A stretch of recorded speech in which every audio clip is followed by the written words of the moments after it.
And he said that if the truth was known about what was really going on with satanic ritual abuse within the state of Utah, it would really it would damage the foundations of not only the government but also church within the state of Utah.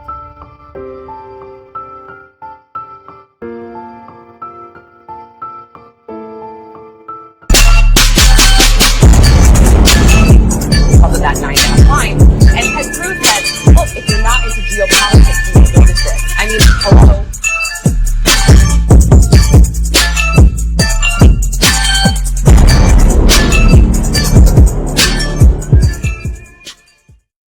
Hey everyone, welcome to Pop Crime TV's The Outlier podcast.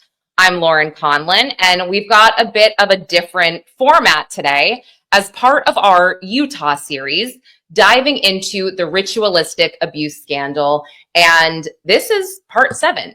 So today I have a special guest, Ben McClintock. He's the founder of the Tree of Liberty Society in Utah, and he's known for his investigative work into the underbelly of the Utah power structure and just the pursuit of truth behind ritualistic abuse and its origins. And so he has spent years exposing institutional cover-ups as well as ritualistic abuse studies. And he actually worked alongside Glenn Pace himself.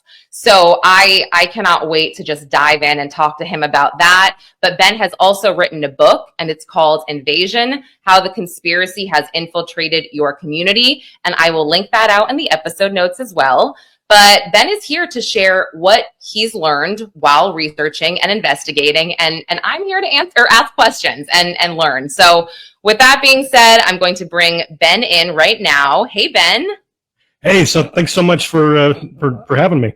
Yeah, of course. Thanks for being here. So as you know, I just kind of started looking into this story, and there's a lot of moving parts, and I'm very grateful to the people who reach out to me with information, and also the people that push back on me, right? And say, hey, you only know one side of things. You don't know the other side. Well, tell me the other side. But right now, I want to know a little bit about your background and what the Tree of Liberty Society is. Yeah, so I have been working with organizing people to defend liberty since 2003. I started out as a regional field director for the John Birch Society, directing all of their activities for the Western United States. And then starting in 2013, I started to say, okay, how does this international network of individuals that have stated in their own documents that they want to build a world government, how are they implementing it on the local level? And so I started the Tree of Liberty Society to be able to dig into that. How are we getting United Nations Agenda 2030 programs implemented on the city level? We don't have UN troops invading our nation. We have local individuals that are actually turning us over to these programs. And so investigating how this happens through different organizations like the Bohemian Grove, like the Skull and Bones Society, like the Council on Foreign Relations, which has chapters all across the country working with local individuals to get those local communities like Salt Lake City to be able to implement these globalist programs. And so with that, it has led me to be able to investigate things and uncover things that haven't been covered before. Okay, so this is not, and forgive my ignorance, I guess, because, I mentioned to you, I had never heard of Skull and Bones. I'm from New Hampshire. I live in New York City now, and I don't know if maybe it's just a Northeast thing, but it sounds like you said there are chapters everywhere. But I guess this is twofold for me. So this is not about becoming a sovereign citizen or anything like that. No, not even close. No. Okay, sorry. So then what exactly is Skull and Bones? Maybe people are not aware, like I was not aware, but please. So Skull and Bones is a secret society at Yale, where it was started at Yale in the 1830s. You have Taft and William Russell, who was actually in Germany in college and joined what was called the Tutenboom, Brotherhood of Death.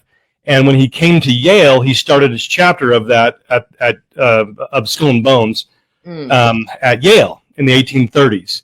And so that expanded, and we have presidents of the United States in 2004, for example. Both John Kerry and George W. Bush were both members of Skull and Bones running for president. And if you guys remember, is that a well-known thing? I'm sorry to interrupt you. Is that well known? Oh yeah, absolutely, yeah. Okay, got it. Back in the election in 2004, if you guys remember the that "Don't Tase Me, Bro." Yes. So it was because he asked John Kerry about his membership in Skull and Bones. That's what led to that controversy. Wow. See, I mean, look, I was much less informed back then.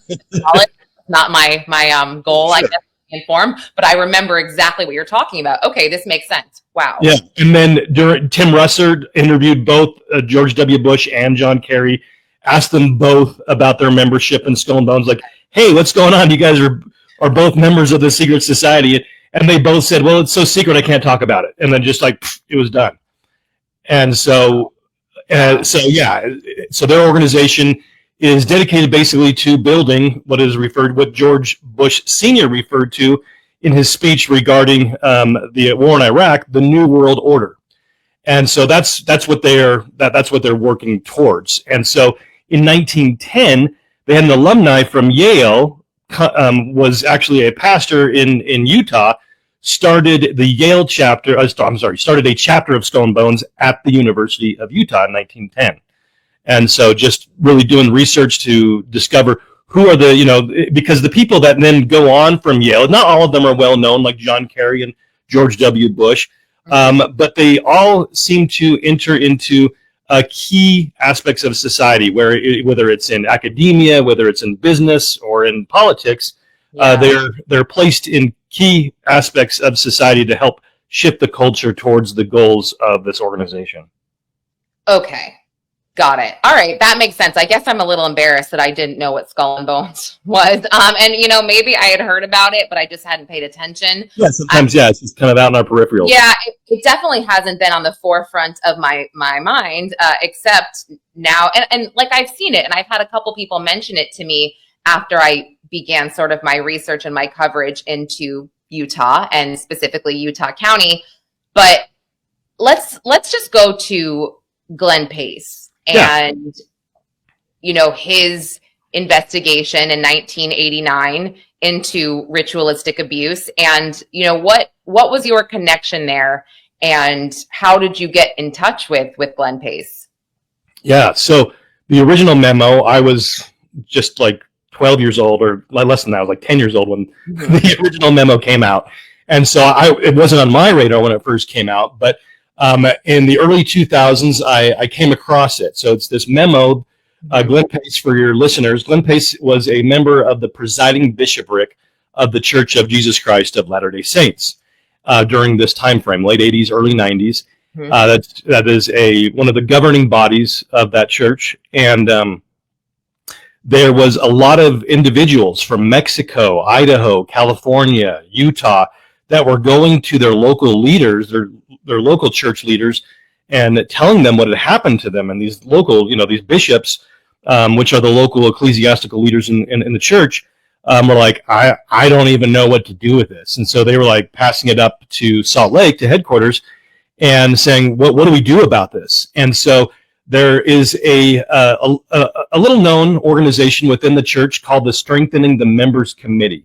And they were tasked with investigating this. And in that committee, Glenn Pace was the individual with a couple of others that were tasked with interviewing these members of the church to kind of figure out what's going on. Yeah. And so and so they issued this memo. It's referred to as the Glenn Pace memo. It was a memorandum that he submitted to this committee, talking about the results of his investigation. What it does. And so when it came out, sorry, I'm just like thinking in my head, what order do I put this stuff in? No, and I've discussed this on a previous episode. So I think if people listening, they're familiar. I've read excerpts from it. So yeah, they should be pretty, but continue. I don't want to deter you. It's good to get a refresher. So yeah. But what's interesting in the memo itself, it refers to two other memos that never became public. And so this one was leaked. And though it wasn't put out by the church after it was submitted. Somebody within the committee, we don't know who, leaked it to an anti-Mormon organization called Lighthouse Ministries, and then they published it. And so, but in the memo, it refers to two others. And so I'm like, what happened in these other two memos? It's like referencing them, like, as you know from this other memo. And so, yeah, just reading that and just how horrific the things that he discussed. And he, as you know, he talked about how there's just all these people from different walks of life telling the same exact story. He's like, I believe it. Mm-hmm. And so fast forward 2000, I'm thinking 2019, 2018. I want to, I've already talked to people that have confirmed the memo with him, but I want to talk to him myself. I want to ask him questions. I want to, just kind of confirm everything. And so somebody else that had been able to get his information, because it wasn't public, I couldn't just look it up in the phone book or the white pages or whatever. I was able to get his information from an individual that had been able to contact him. And so I go to his house because I didn't have his phone number. I didn't have any way to like set up a meeting. I just show up to his door unannounced. Wow. And he's, he says he's, getting over a cold. He's talking to us real quick. Doesn't really want to talk to us. He's kind of looking around, making sure nothing, crazy is going to happen. And we just ask him about the memo, and he confirms. He says, yes, the memo is true. And he says that not only is it true, but it's worse than what I was able to put in the memo. And he said that if the truth was known about what was really going on with satanic ritual abuse within the state of Utah, it would really it would damage the foundations of not only the government but also church within the state of Utah. And the Utah government, you're saying, or did he mean within the Utah government specifically? Okay. Wow.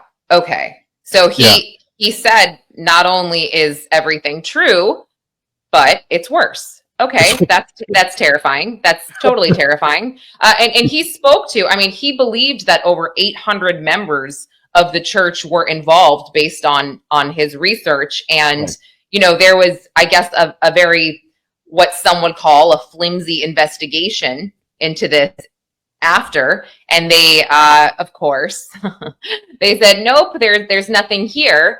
And I think this is where the argument comes in about repressed memories, false memories, dissociation, because Glenn Pace believed that this was all on purpose. It was all on purpose to train these children to dissociate and to do whatever they were told to do by the church. Am I right? Well, by the Church of Satan specifically, but yes, absolutely. Okay, got it. So, and going back to this, so did you guys talk about anything else? Did you talk about any specific survivors, any specific cases? He was not comfortable with that at all. He, it was almost like an ambush, just because of the situation. And he did not want to talk to us. And so he just kind of gave us a brief overview. And you talk about the 300 individuals that he had interviewed. That's in the 80s. And so he talked about how, because nothing happened when this officially got released, it's only gotten exponentially worse in the 40 years following. And so because nothing has ever came of it. And so then you have, of course, the labeling of the satanic panic and the linking of it to, of course, repressed memories, which I have interviewed other people that are survivors of satanic ritual abuse, and that's a problem because there's no physical evidence when you have that. And so what happens is a lot of people want to focus on that part of it, but they want to ignore the fact that there are dozens of others. If there's an equal amount of others that didn't have these things, these same exact stories, accounts that happened to them that aren't the result of repressed memory through hypnosis. That these are people that just came forward and said, "This is what my dad did to me. This is what so and so did to me." We have individuals that were perpetrators that came to the Attorney General and said, I was a part of this. And they said, oh, sorry, we don't have enough evidence. And so they didn't. You have proof of that? Individuals who said, I participated in this type of abuse. I abused someone else. We produced a document on ritualistic abuse, talking about people coming forward, confessing to being a part of this, and nothing ever happened of it. Who did? The FBI. The FBI. Is this document available, or? I'll forward you the document. Yeah. Oh, okay, got it. I would love to see that document. That's fascinating because it's really tough because I believe that this is happening. I have a very hard time believing that some of the people that I've spoken to and some of the cases that I've read about, that again, number one, they would all have the same type of thing happening and they come from different areas and different places. And number two, it is so disturbing and so horrific. It's hard to think that somebody could make this up, but you also see why people don't believe it, right? Yeah. I 100%. When I first came across the victim impact statement and started looking into this, I actually took a break because I was like, I don't even know if I can.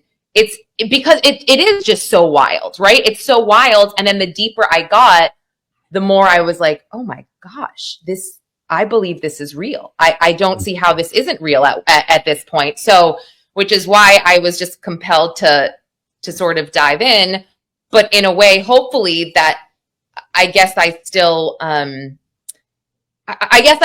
was open to hearing the other side, Ben, if that makes sense, right? Yeah. But you yourself, you've spoken to survivors and also perpetrators. So I have not spoken. So when I speak of perpetrators, I'm referring to the FBI document talking about people that have come forward and admitted it, and that it was dismissed because there was no evidence.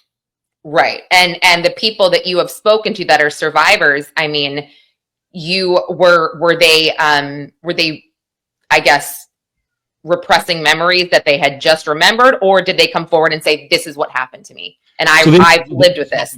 Are all from repressed memories that it was done through hypnosis with a psychologist.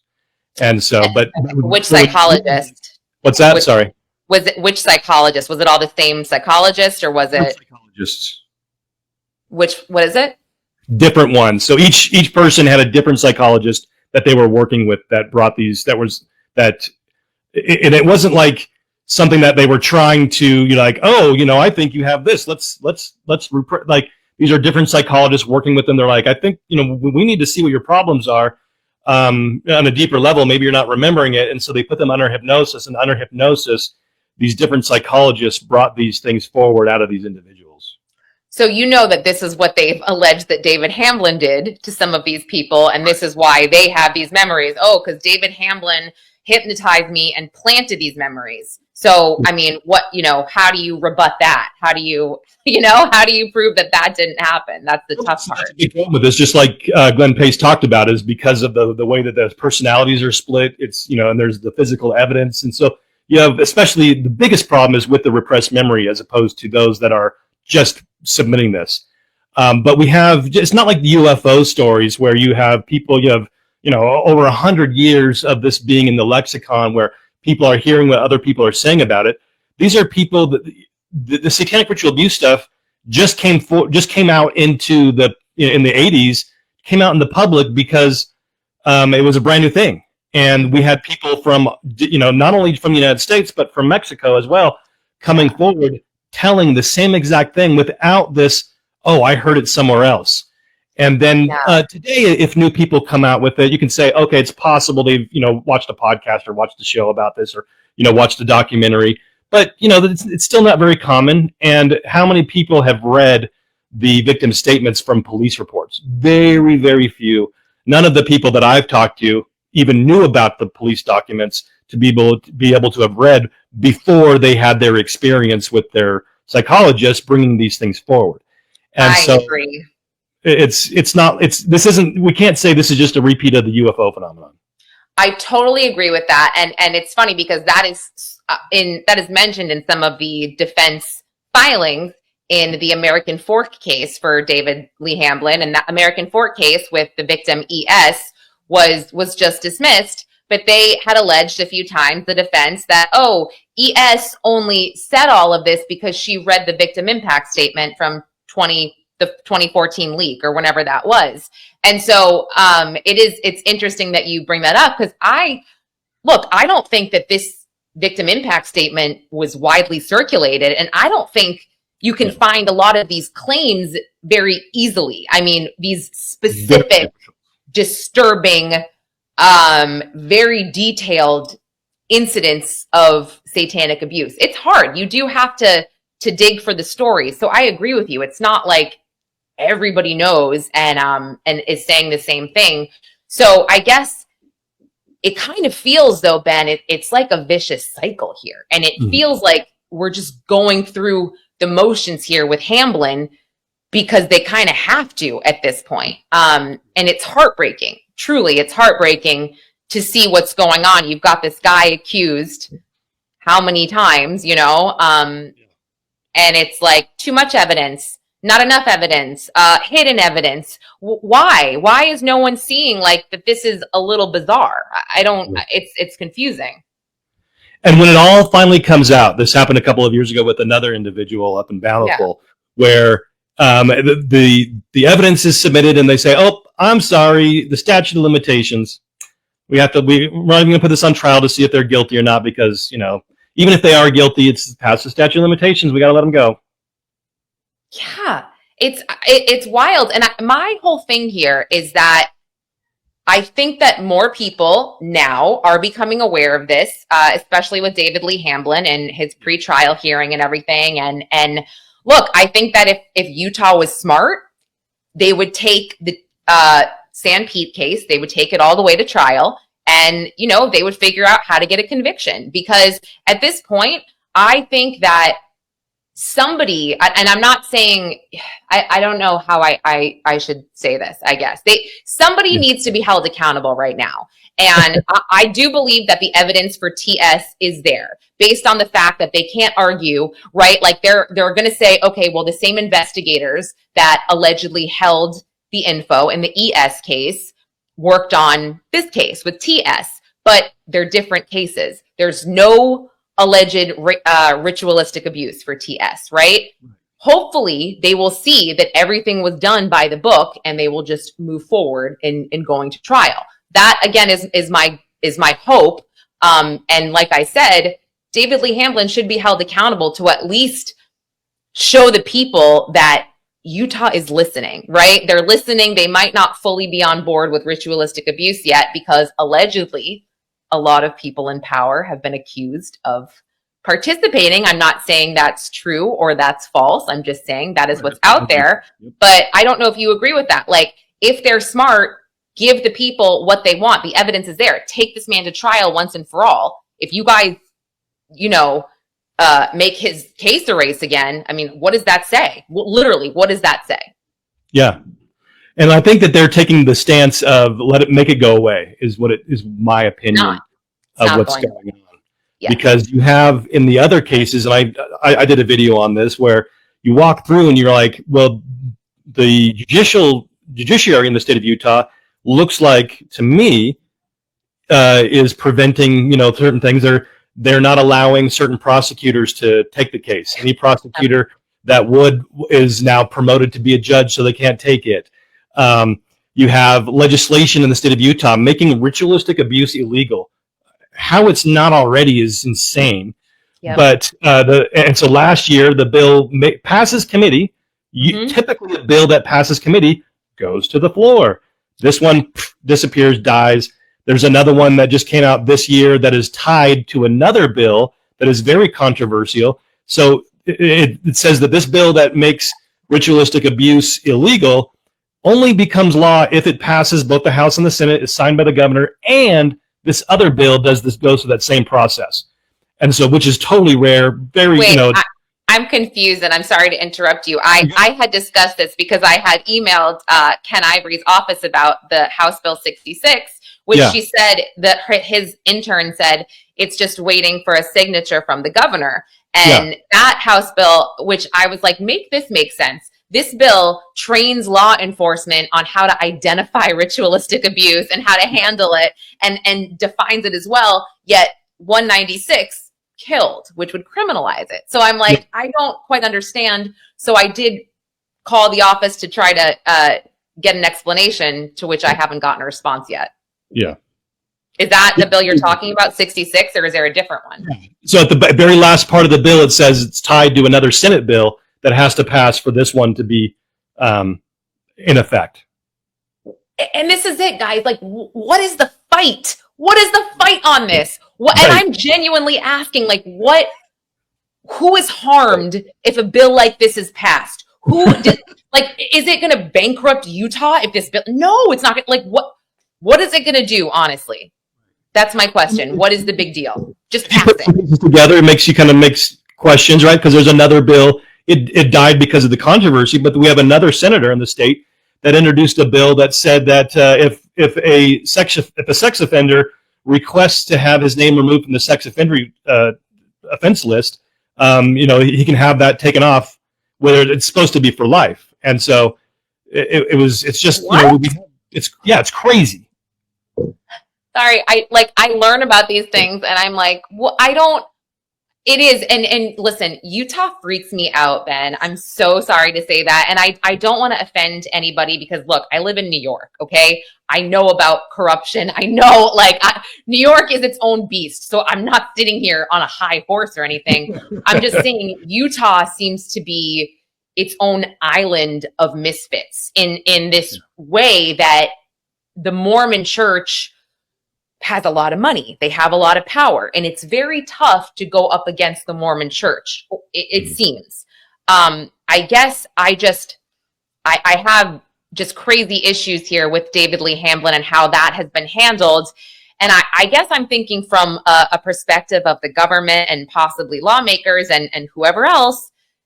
If David Lee Hamblin is convicted, do they think he's going to start yapping? I don't think so, because if he's convicted and taken to trial on this TS case, that has nothing to do with the quote unquote Church of Satan or ritualistic abuse. This is just plain old nasty pedophilia, right? Mm-hmm. So, think about that you'll be safe. Sorry. You know what I'm saying though? Like, whoever is involved in this, that is allegedly involved in this high up like that, you're going to be protected, right? I mean, am I missing something?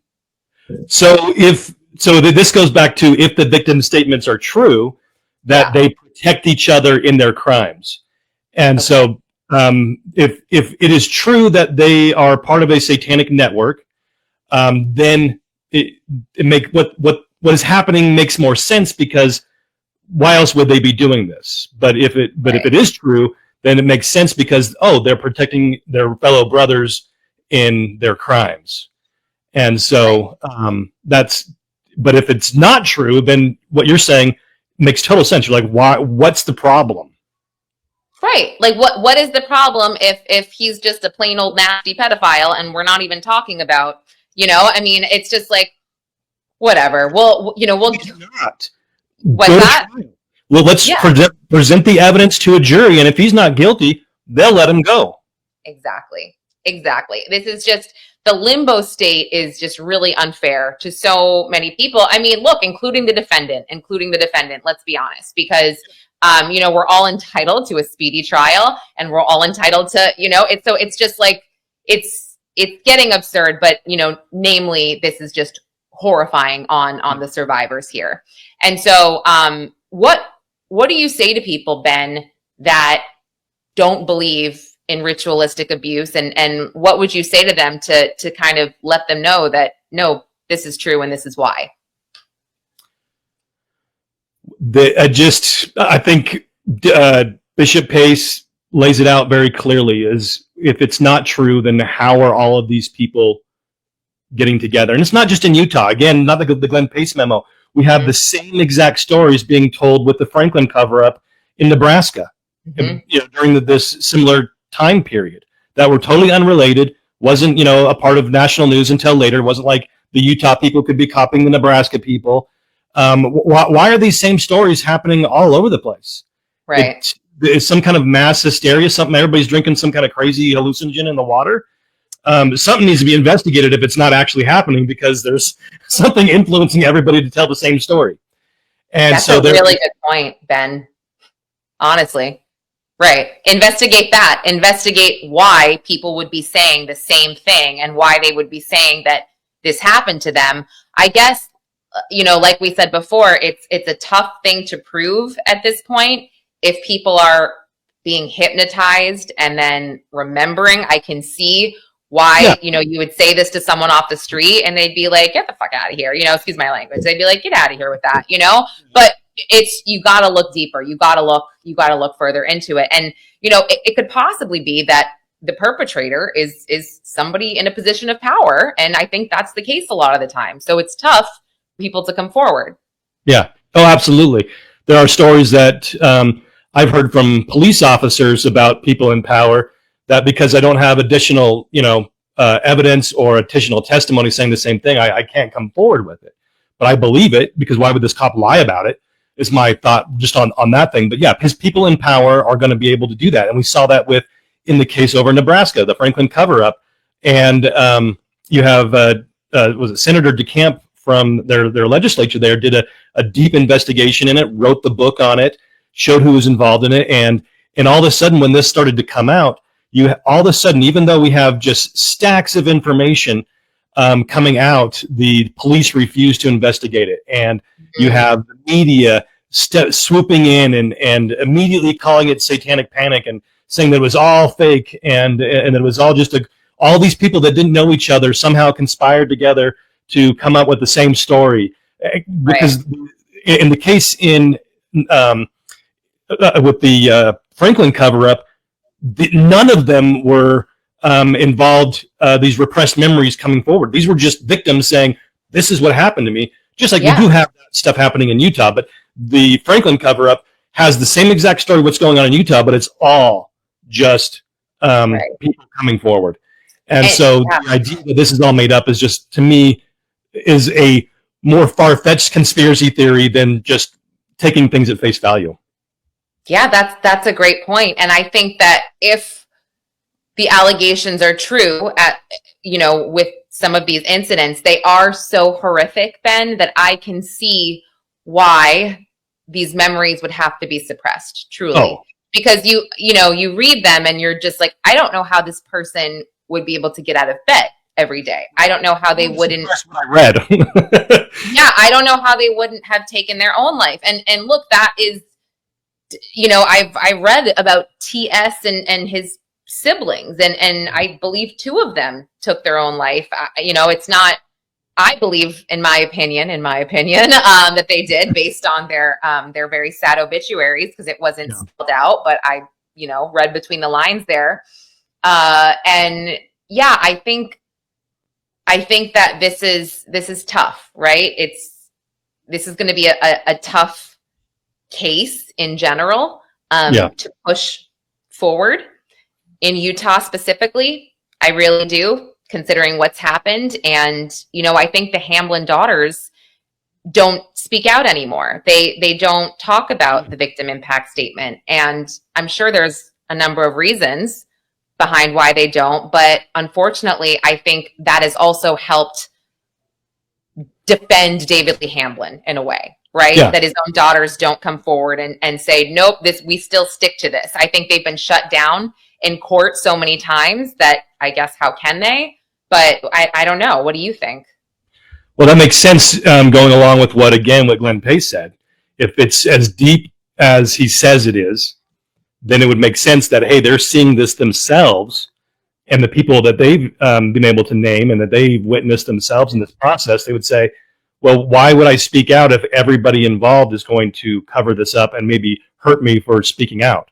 If those things are true, then that would make sense of why they're saying that. And so, and the same thing too is, why is it only David Hamblin and his ex-wife have been the ones charged? Why, if these same exact individuals have named other individuals, why only these people? Why are the people in government that have been named? Why are the people in other positions of power been named by these same victims not had the same, charges brought against them that could then be, to me, it says that we have this process of here's a low-level guy that we can name publicly that nobody knows about, doesn't have any position of power in government or religion, and then we can say, oh, these cases were dismissed. So anything that against him, obviously these other people are innocent as well. Yeah, I think David Lee Hamblin was a good target because he was sloppy. I think that he already had, he had already lost his his license to practice therapy, right? Because he was caught basically sleeping with patients. He had the peyote thing. He was accused of abuse and SA in court during the custody trial. I just feel like, he was an easy target. So with all of this corroborating evidence, I guess, and then the recording allegedly of him apologizing and somehow still he's not, it's insane. So I think that they thought that this guy, he'll be easy and then we'll get it dismissed against him, whatever. And look, I have to dive into Rosie Hamblin's court papers, but I'm pretty sure ES was her accuser. So unfortunately, I don't see this going very well either. The case against Rosie Hamblin, which is, or Stevenson, whatever the hell her stupid name is now. It's troubling, Ben. It's troubling. Yeah, well, I mean, it makes sense because if David's innocent, then wouldn't she be as well? So it was just the logical conclusion is that it'll be the same results will happen there as well. Yeah, and I think it's like, we've got to get to the bottom of this. I hear so many different things from locals in, how certain people feel about the Utah County Sheriff's Office, how some people believe that Sheriff Mike Smith is amazing. Some people don't.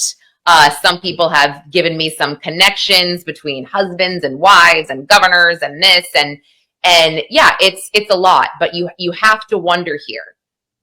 I don't believe in coincidences, and the prosecutor misconduct allegedly, the law enforcement misconduct allegedly. It's just like, what are we supposed to think here?